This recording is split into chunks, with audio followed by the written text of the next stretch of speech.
चलिए ये क्वेश्चन जो लिखा हुआ है इसको हल कीजिए, ठीक है। आप लोग हल कीजिए, आप लोग भी कीजिए।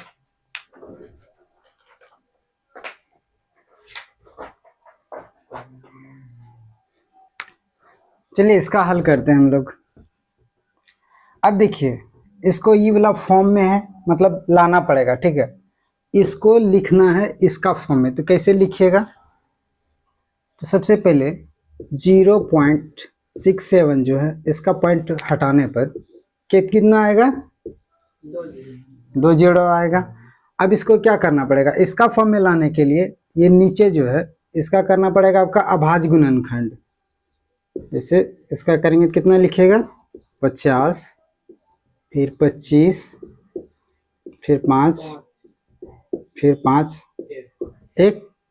अब इसको लिखेगा इसका फॉर्म में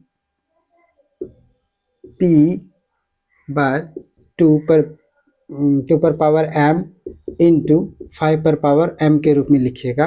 तो 67 जो है ऊपर रहेगा, और जो लिख रहे हैं इसको 2 पर पावर 2 इंटू 5 पर पावर 2, इसी तरह इसका आंसर आएगा। ये इसका फाइनल हो गया। चलिए दूसरा क्वेश्चन अब देखते हैं। आप लोग को समझ में आया? चलिए दूसरा क्वेश्चन देखते हैं।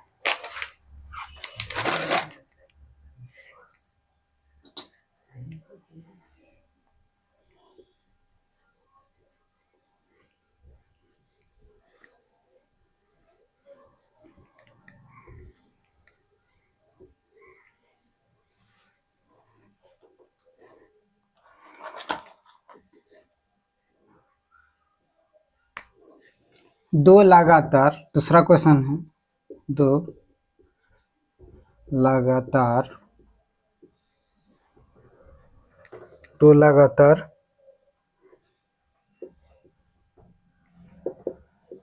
संख्याओं का मोशो क्या होता है? क्या होता है? नहीं होगा। लगातार में ले लो कोई भी संख्या, जैसे कि हम लोग ले लेते हैं 1 2, ठीक है। लगातार में क्या बोलेंगे? एक मतलब एक एक जुट से जाएगा, 3 4 5 6, कोई भी संख्या ले लो, लगातार होना चाहिए। जैसे अगर इसी को लेते हैं, कितना होगा? 2 बार में हो गया, तो कितना आएगा इसका? 1। उसके बाद देखो 2 से करेंगे 3 में, कितना बार में? 1 बार में 2, 1, 1 से फिर आएगा 2, कितना आ जाएगा? हमेशा 1 ही आएगा। तो इसका आंसर होगा 1।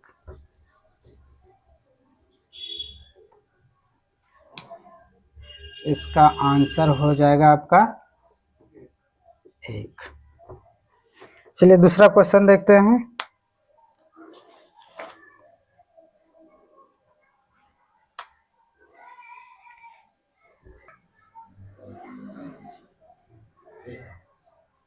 चलिए नेक्स्ट क्वेश्चन देखिए, ठीक है।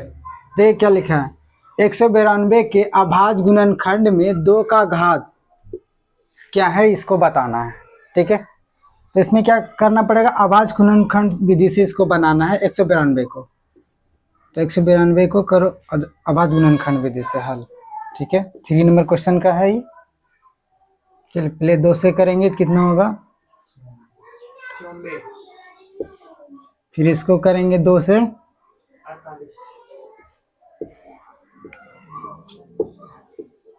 24, 12, फिर 6, इसके बाद फिर 3, कितना होगा? तो इसमें सिर्फ देखिए क्या है, 192 का गुणनफल विधि से देखिए कितना निकलेगा।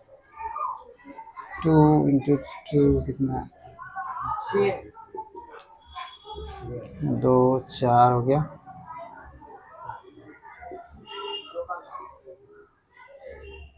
इसमें पूछा क्या गया है? 2 का घात, ठीक है। तो इसमें 2 कितना है उसका घात बताना, 1 2 3 4 5 और 6। तो इसको इस तरह लिख सकते हैं, तो इस पे घात कितना आया आपका 6, तो इसका आंसर हो जाएगा आपका 6 हो जाएगा। ठीक है, आंसर इसका 6 होगा। कोई दिक्कत? उसके बाद दूसरा number question,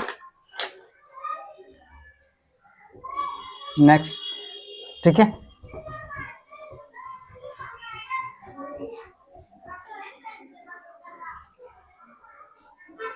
four number question में देखिए क्या लिखा हुआ है कि परिमेय संख्या कौन सा है उसको बताना है। अब देखिए पहला नंबर ऑप्शन से उठाते हैं, 64 प्लस 36। तो सबसे पहले इसको जोड़िए, रूट अंडर में जोड़िए, तो जोड़ने पर कितना आएगा 100 आ रहा है ना। तो 100 का इसका अंडर रूट हटाएंगे कितना आएगा 10। 10 क्या है परिमेय संख्या, बी को देखते हैं, रूट अंडर 25 प्लस 25 है, तो बनेगा कितना रूट अंडर 50। इसका कितना कैसे होगा 2 इंटू 25। इसमें देखिए 5 का तो निकलेगा रूट, लेकिन 2 का नहीं निकलेगा। ठीक है, तो 5 रूट 2 हो जाएगा। तो ये कौन सा संख्या हो जाएगा अपरिमेय। ठीक है, उसी तरह उसको हल करेंगे।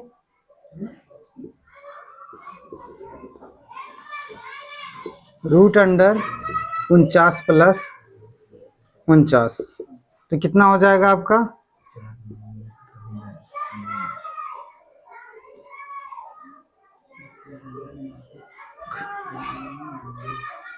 9 होगा ना। रूट अंडर इसमें भी कीजिएगा तो 2 इंटू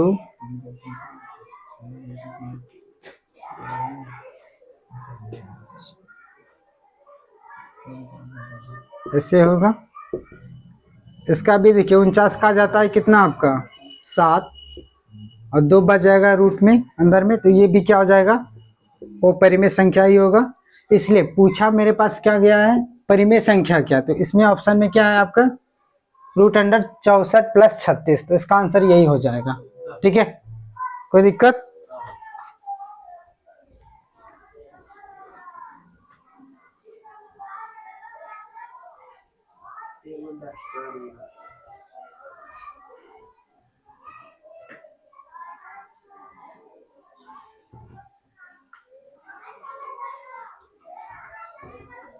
चलिए 5 नंबर क्वेश्चन पे चलते हैं। इसमें क्या लिखा हुआ है, दो परिमेय संख्या दिया हुआ है, एक ये और एक ये दिया हुआ है। ठीक है, यहाँ पर लिखिए 2। ठीक, दो परिमेय संख्याओं का मतलब संख्या दिया हुआ है। ठीक है, इसका क्या बताना है गुणनफल क्या है। ठीक है, गुणनफल बताने के बाद बताना है कि संख्या परिमेय है अपरिमेय है या अपरिमेय और परिमेय दोनों है, इसके बारे में बताना है। ठीक है, तो देखते हैं 3 प्लस रूट अंडर 5 और 3 माइनस रूट अंडर 5। अब यहाँ आपको एक चीज दिखाई दे रहा होगा a प्लस बी और a माइनस बी। ठीक है, इसका सूत्र आप लोग को मालूम होगा कि a प्लस बी और a माइनस बी का सूत्र होता है a square minus B square.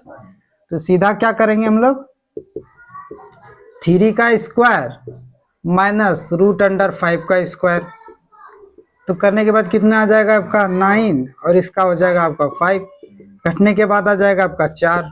तो 4 कौन सी संख्या होती है परिमेय संख्या, परिमेय संख्या होती है। ठीक है, समझने में यहाँ तक कोई दिक्कत? ठीक, नेक्स्ट क्वेश्चन देखते हैं। 6 नंबर क्वेश्चन में आके देखते हैं क्या लिखा हुआ है। 64 का अभाज्य गुणनखंड में 2 का घात कितना होता है ये देखना है। चलिए 64 का अभाज्य गुणनखंड कीजिए, 2 3 मतलब 32 हो जाएगा, फिर हो जाएगा आपका 16, फिर हो जाएगा आपका 8, फिर हो जाएगा 4, फिर 2, फिर 2 1। ठीक है, अब इसमें बताना है आपका 64 का घात कितना हो रहा है। 1 2 3 4 5 6, तो इसका कितना आ रहा है 6, तो इसका आंसर कितना आ जाएगा 6। तो इसमें देखिए ऑप्शन में है, हाँ 6 है, हो गया आपका यही आंसर राइट। चलिए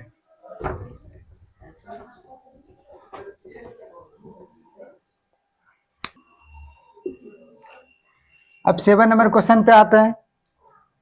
इसमें बोल रहा है क्या दशमलव प्रसार शांत है, ठीक है, शांत और अशांत के बारे में बताना है, ठीक है। तो इसमें क्या फॉर्मूला होता है, पी बाय 2 पर पावर m इंटू 5 पर पावर m, ठीक है। इसी नियम पे ये लागू होता है। तो देखते हैं, ऑप्शन ए से उठाइए, पहले नंबर में 16 41 है।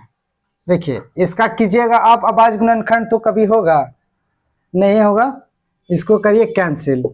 बी नंबर, इसमें क्या लिखा हुआ है 13 45, इसमें लग रहा है कि इसका अभाज्य गुणनखंड निकलेगा, तो निकाल के देखते हैं।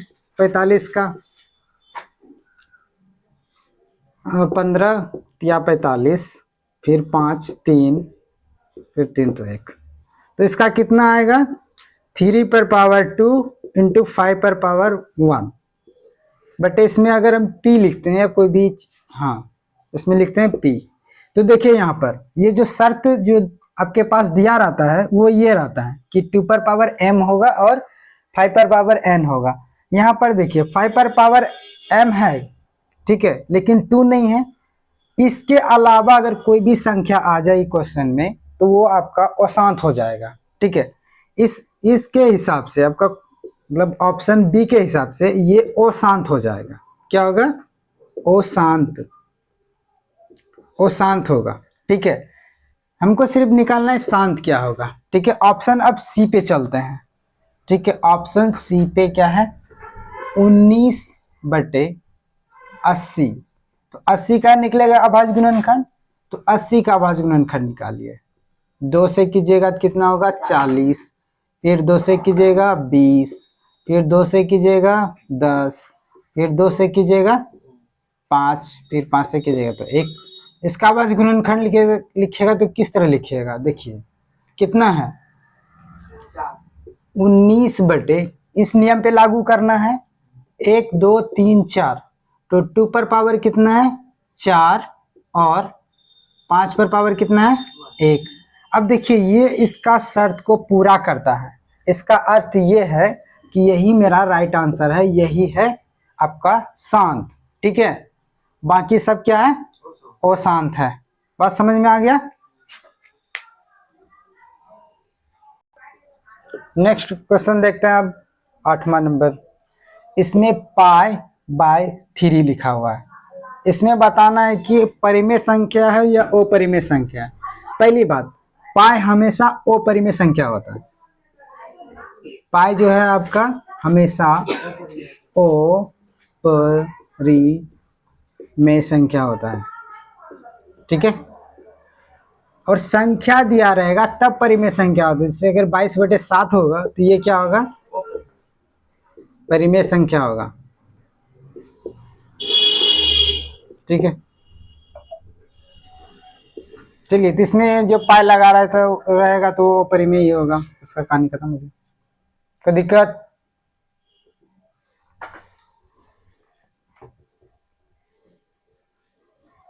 नाइन नंबर क्वेश्चन में चलिए। इसमें लिखा हुआ है दो संख्याओं का मौसो और लसो, ठीक है। तो संख्याओं का गुणनफल होगी। तो देखिए यहाँ पर इसमें क्या हुआ, इसमें एक सूत्र होता है दो संख्याओं का गुणनफल, एलसीएम और एचसीएफ के गुणनफल के बराबर होता है, ठीक है। ये सूत्र है, ठीक है। तो अब इसमें देखिए आपके पास क्या क्या दिया हुआ है, एचसीएफ दिया हुआ है, मौसो दिया हुआ आपका 25 और ल 100 दिया है आपका 50। तो क्या कीजिएगा, ये नियम के अनुसार से इसको बैठा दीजिएगा, हाँ गुना कर दीजिएगा। तो इसमें हाँ, तो इसमें कितना आ जाएगा आपका, दो संख्या का गुणनफल ए और बी, दो संख्या है, फिर एलसीएम और एचसीएफ को कीजिएगा तो इसी को गुना कीजिएगा, मतलब 25 गुना 50, आंसर आ जाएगा आपका 1250। यही आंसर हुआ आपका। चलिए चलिए अगला क्वेश्चन देखते हैं, 10वां नंबर क्वेश्चन में। देखिए इसमें क्या बोला निकालने के लिए, विवेचक। देखिए मूलों की प्रकृति निकालने बोले, विवेचक निकालने के लिए बोले, तो आपका एक सूत्र आता है, आपको मालूम होगा, d बराबर बी स्क्वायर माइनस 4ac आता है, पता है ना। तो आपका देखिए यहाँ से यहाँ तक में पहले क्वेश्चन लिख देते हैं, 3√3x square plus 10x plus √3 बराबर 0। तो देखिए ये जो है a का वैल्यू है, ये आपका b का वैल्यू है, और ये आपका c का वैल्यू है। तो सूत्र पे बैठाएंगे तो क्या इसको लिखेंगे, 10 का स्क्वायर माइनस 4 गुना आपका आ जाएगा a का वैल्यू कितना, 3√3 गुना, और कितना आ जाएगा c का √3। इसको हल कीजिएगा, कितना लिखिएगा 10 प्लस, अब देखिए यहाँ पर प्लस, यहाँ से इसको देखिए ये रूट और ये रूट क्या करेगा, खत्म कर देगा। तो 3 इंटू इसका रूट हट जाएगा यहाँ से, तो 3 आएगा, तो हो जाएगा आपका 1 से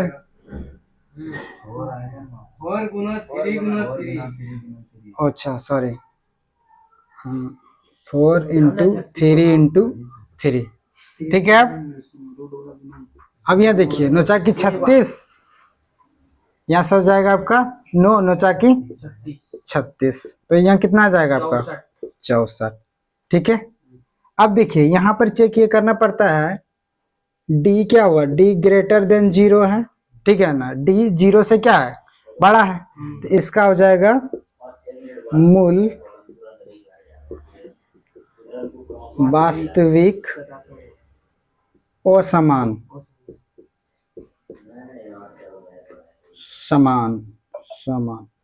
ठीक है, और समान। इसका कहने का अर्थ ये होगा कि अल्फा और जो बीटा निकलेगा वो अलग अलग होगा मान, ठीक है, इसका कहने का अर्थ यही है। और आपका एक टर्म और भी आता है, d इक्वल 0, इसमें हो जाए आपका मूल वास्तविक समान। इसका कहने का अर्थ होता है अल्फा बराबर बीटा होता है, इसमें अल्फा का जो मान होगा वही बीटा का मान होगा, ठीक है। एक और है d लेस देन 0, तो इसमें आपका हो जाएगा मूल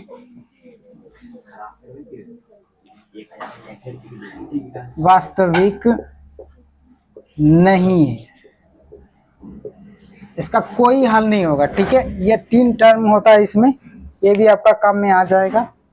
समझ में आया यहाँ तक, ठीक है, ठीक हो गया। चलिए क्वेश्चन हो गया, अब मिटाते हैं, नेक्स्ट क्वेश्चन पे देखते हैं।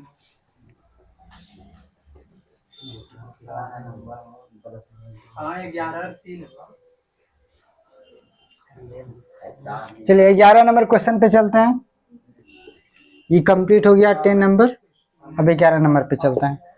11 नंबर में देखिए क्या लिखा हुआ है, इसमें मूल होंगे, मतलब इसमें पूछ रहा है अल्फा और बीटा, ठीक है। कहने का मतलब यह द्विघात समीकरण दिया हुआ है आपका, ए स्क्वायर और पी स्क्वायर, ए स्क्वायर माइनस क्यू स्क्वायर, ठीक है, बराबर 0। इसमें मूल निकालने के लिए सबसे पहले हमको देखना पड़ेगा डी का स्थिति कैसा है, ठीक है। तो देखिए ये किसका वैल्यू दिया हुआ है, ए का, इसमें बी नहीं है, ये है सी आपका, तो बी को मान लेंगे, माना B0, ठीक है। तो यहाँ पर लिखिए बी स्क्वायर माइनस 4ac, ठीक है। बी इसमें तो नहीं है तो इसको क्या मानेंगे, 0, ठीक है। माइनस है तो माइनस।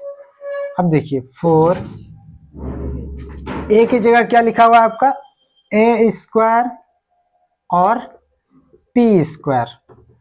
क्यू की जगह क्या लिखा हुआ है, माइनस क्यू स्क्वायर।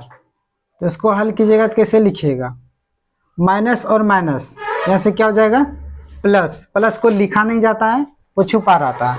तो 4a² इंटू पी स्क्वायर, इसको लिख सकते हैं इससे, a² p² और q², ठीक है। कोई दिक्कत यहाँ तक समझने में? इसका मतलब d ग्रेटर देन 0 है, ठीक है। इसका अल्फा बीटा निकलेगा, तो अल्फा और बीटा निकालने के लिए अल्फा कॉमा बीटा का सूत्र क्या होता है, minus B plus minus root under D बटे 2a, ये होता है। अब देखिए यहाँ पर बी तो मेरे पास कुछ है नहीं, माने थे 0, और 0 जोड़ने घटाने पर तो कोई फर्क पड़ेगा नहीं, तो उसको नहीं लिखते हैं, ठीक है। प्लस माइनस डाल देते हैं। डी का वैल्यू क्या है आपका, 4a² p² और q² बटे 2a। ए की जगह लिखेंगे ना 2, और ए का वैल्यू क्या लिखा है आपका, a² और p²। नीचे लाइन में आइए, प्लस माइनस। अब इसका रूट हटाइएगा तो क्या लिखिएगा, 2, फिर a, फिर p और फिर q लिखिएगा। देखिए इसका रूट कितना निकलेगा, 2, और 2a है तो उसमें से एक निकलेगा बाहर, इसमें भी p² है तो p निकलेगा, और q² है तो q निकलेगा। तो नीचे मान रखिए इसका 2a, और इसको आसान थोड़ा कर देते हैं, a को तोड़ देते हैं, ठीक है, समझने में दिक्कत नहीं होगी। p² को कर सकते हैं p इंटू पी। अब देखिए यहाँ अगर कट रहा है तो कटा देंगे, यहाँ से ये कट गया, यहाँ से ये कट गया, और यहाँ से ये कट गया, तो मेरे पास बचा क्या क्या, प्लस माइनस q बटे a और p। ये इसका राइट आंसर हो गया। ऑप्शन में देखिए कहाँ लिखा हुआ है, सी नंबर में। चलिए ये इसका राइट आंसर हो गया, ठीक है। देखो तुम लोग,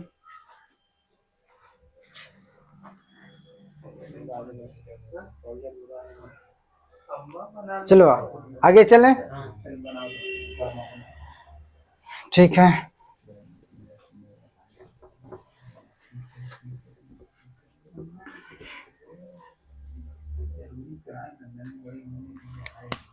बारह नंबर क्वेश्चन पे चलते हैं। 12 नंबर में क्या लिखा हुआ है, यदि बहुपद पी एक्स कितना दिया हुआ है आपके पास, x² माइनस 3x प्लस 5 के शून्यक अल्फा और बीटा हो तो 4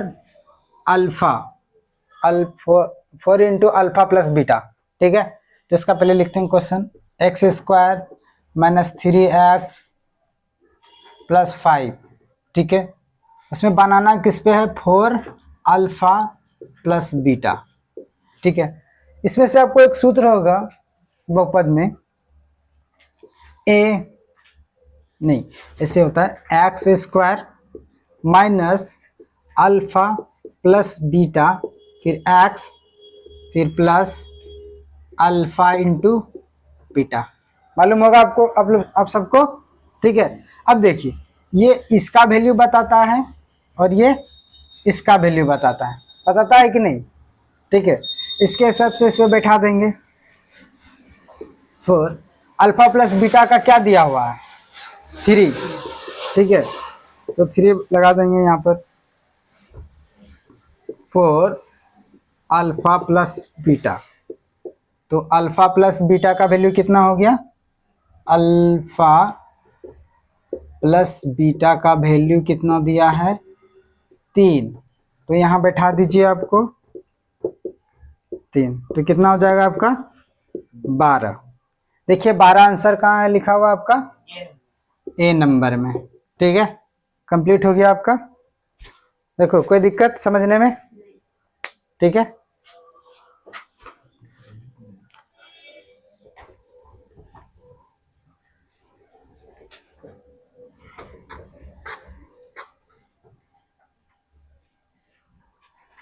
चलिए 13 नंबर क्वेश्चन पे चलते हैं। 13 नंबर क्वेश्चन में क्या लिखा हुआ है? एक्स स्क्वायर माइनस के एक्स प्लस 8 के शून्यकों का योग 6 है। शून्यकों का योग 6 है। इसका मतलब बोल रहा है अल्फा प्लस बीटा का वैल्यू कितना दिया हुआ है? 6। ठीक है, तो के का मान निकालिए। तो के का मान निकालिए। अभी थोड़ी देर पहले जैसे पढ़े थे वही नियम इसी पे लगाएंगे। ठीक है, अल्फा प्लस बीटा, इसका वैल्यू कितना दिया हुआ है? 6। ठीक है, यहाँ पर अल्फा प्लस बीटा का सूत्र कितना दिया हुआ है? इसका मान कितना है? के बराबर 6, तो इसका आंसर 6 आ गया सीधा। ठीक है, इसका कितना आंसर आया? 6। कितना नंबर में है? ये आपका 13 नंबर का सी है ये। ठीक है, कोई दिक्कत समझने में यहाँ तक? कोई दिक्कत है? 13 का फिर से समझाइएगा। देखो, अभी जैसे हम लोग पढ़े थे, अभी बहुपद का व्यापक रूप में जो आता है आपका x square minus alpha plus beta. ठीक है, एक्स फिर प्लस अल्फा इंटू बीटा।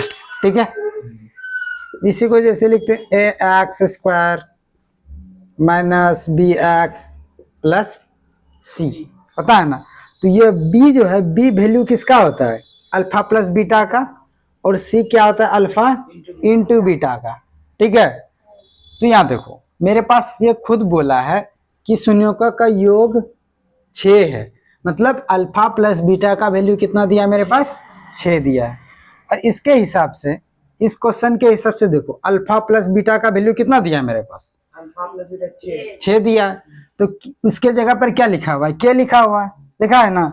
तो सूत्र जो बोल रहा है, ये क्वेश्चन बोला कि अल्फा प्लस बीटा का वैल्यू हम तुमको दिए हैं 6, लेकिन ये क्वेश्चन के हिसाब से क्या लिखा हुआ है? के। तो के बराबर कितना निकल गया आपका? 6। ठीक है, कोई दिक्कत? मिटा सकते हैं ना? भाई देखो बात सही ना।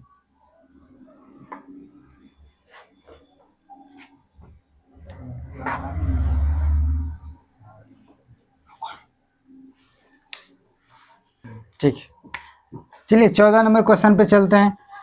14 नंबर क्वेश्चन में क्या लिखा हुआ है? यदि समांतर श्रेणी का सामान्य पद 13 माइनस 2n है तो इसका सार्वंतर ज्ञात करना है।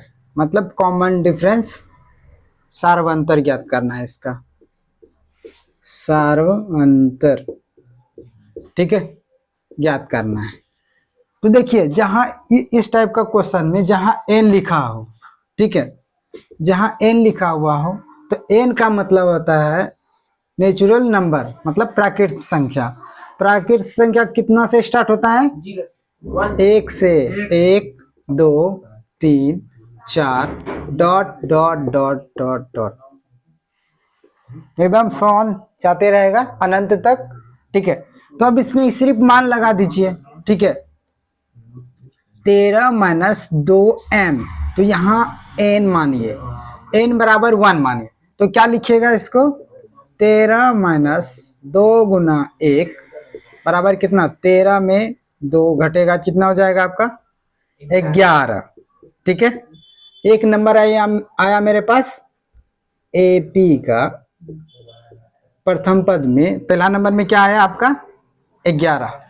फिर n का मान रखिए 2, तो क्या लिखिएगा?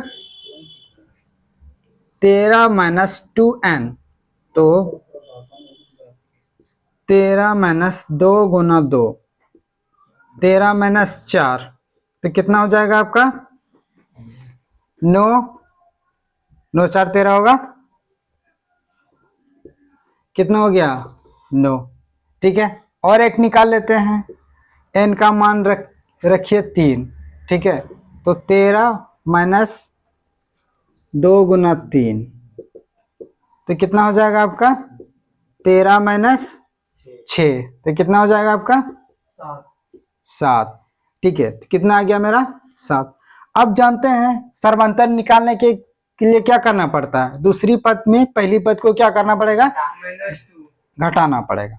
तो मतलब d बराबर a2 हाँ, a1 d बराबर a2 a2 माइनस a1 कीजिए तो कितना होगा, 9 में 11 घटा है 9 में 11 घटाइएगा तो कितना बचेगा, -2।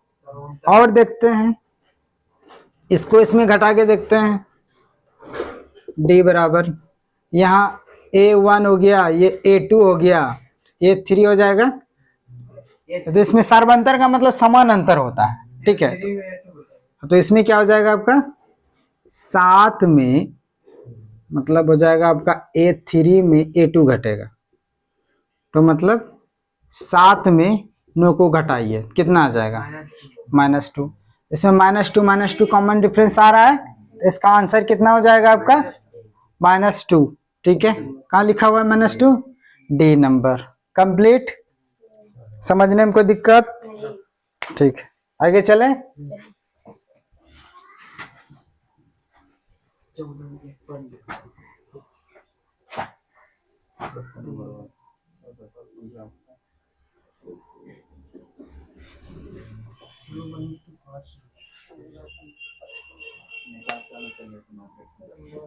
पंद्रह नंबर क्वेश्चन में क्या लिखा हुआ है, समांतरण श्रेणी में देखिए एपी अर्थमेटिक प्रोग्रेशन में 3, ठीक है, 7 और 11 नंबर दिया हुआ है आपका।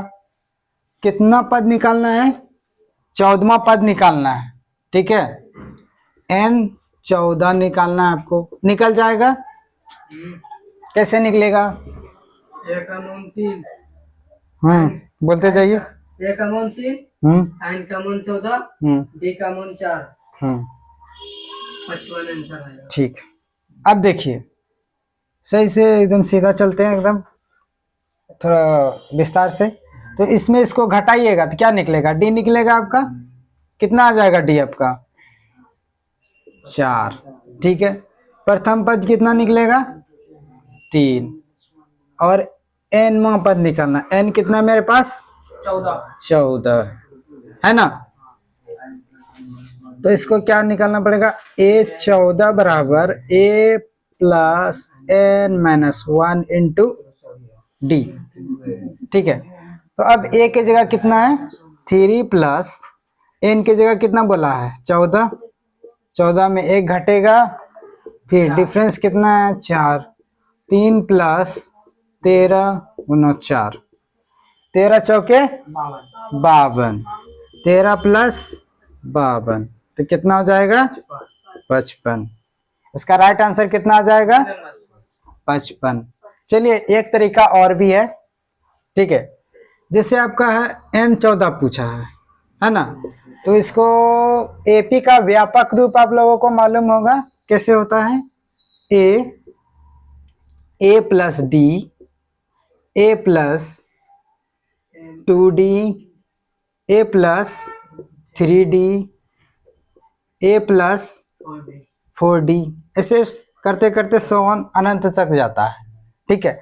अब मेरे पास ऐसे कितना पूछा है 14 नंबर पूछा है ना, इसका 14वां पद क्या होगा, तो इसमें सीधा लगा दीजिए, ए 14 बराबर क्या लिखिएगा ए प्लस 13d है ना। तो देखिए ए का वैल्यू कितना है 3 प्लस 13 है तो 13 लगा देंगे, ठीक है। और डी कितना आएगा मेरे पास 4, तो यहां से भी कर सकते हैं आप लोग 3 प्लस 52, उतना ही आ जाएगा आपका जो भी, ठीक है। आओ आओ, कोई दिक्कत नहीं।